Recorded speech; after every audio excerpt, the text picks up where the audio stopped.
personal privilege. I grew up going to Jamaica.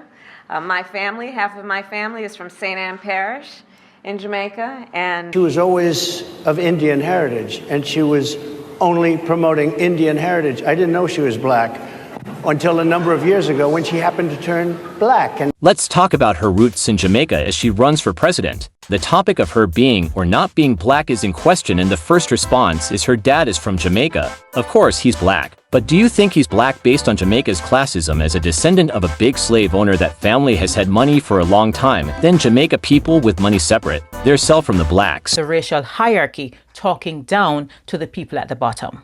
So let's get into a little bit of the history. From colonial times and post-independence, we have had a racial hierarchical structure that has not changed very much, if at all. We've had at the top people of European descent. We've had people of Middle Eastern descent. We've had people of Asian descent. We have people of who are light-skinned, Afro-Jamaicans. And at the very bottom, we have dark-skinned Afro-Jamaicans. Are there dark-skinned Afro-Jamaicans who have moved up closer to the top of the racial hierarchy? Absolutely. There are some who have been able to either marry their way or buy their way.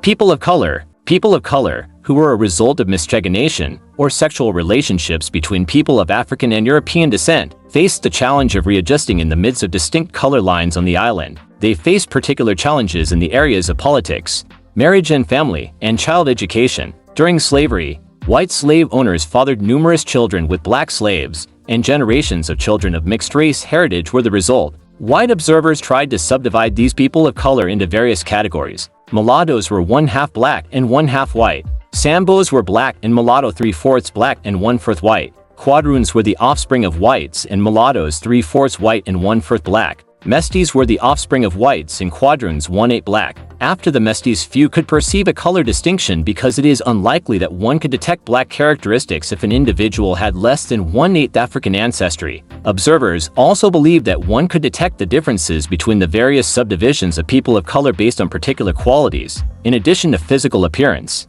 the Sambo, although 3/4 black and 1/4 white, was still seen differently from the Negro in various manners and habits. Generally, people believed that people of color were less subject to disease than whites or Negro. White observers also firmly adhered to the idea that most people of color felt a distinct advantage and pride in being slightly removed from the Negro race and attempted to take on manners and customs of whites.